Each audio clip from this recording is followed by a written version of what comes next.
Hello everyone, welcome to the NN Classroom. Today I'd like to share with you a past paper question extracted from 2018 Time Zone 0 in November, relates to the topic 3, periodicity. So let's see. Number 6. Which oxides produce an acidic solution? A keyword here, it must be an acidic situation. And the second requirement also really clear, when added to water. So which means here having a background information, a background meaning behind is that this thing must be soluble in water.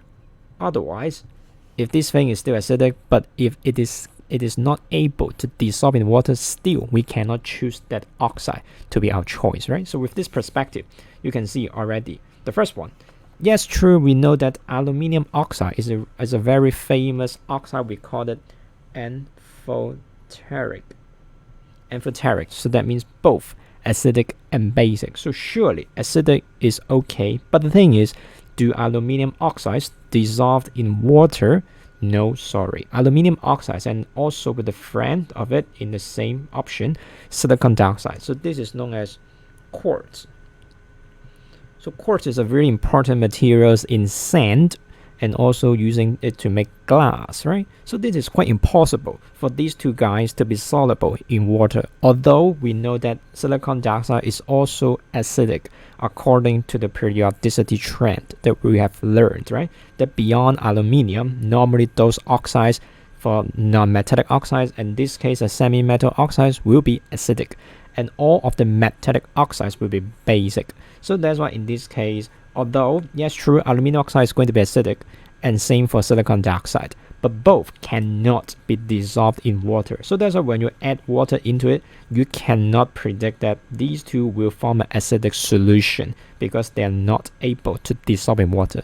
They only show the acidic properties when some basic substance is being added, like sodium hydroxide, potassium hydroxide. So that means they can only perform the way of neutralization in order to show the acidic properties, remember, but not adding into water. So that's why option 1 is not choosable, right?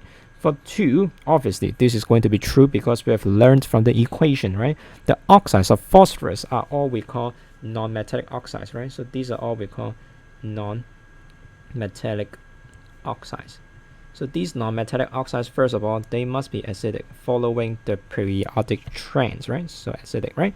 And the way to be acidic this time is true that they are now soluble in water. For these two, they are soluble in water to form an acid called H3PO4.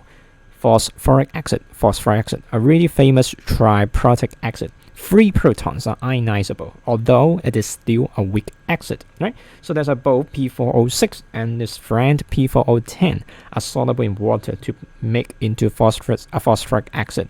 So true, that is okay for option 2. Same for option 3 as well, because this time these two non-metallic oxides are also soluble in water. In the case like NO2 will be able to dissolve in water to form HNO3 and also HNO2. Nitric acid and nitrous acid, right? For SO2, it will be able to form an acid called H2SO3, sulfurous acid. So all these are capable to be dissolved in water to form acid. So that's why option 2 and 3 are okay. So that's why the answer obviously goes to 2 and 3, only C.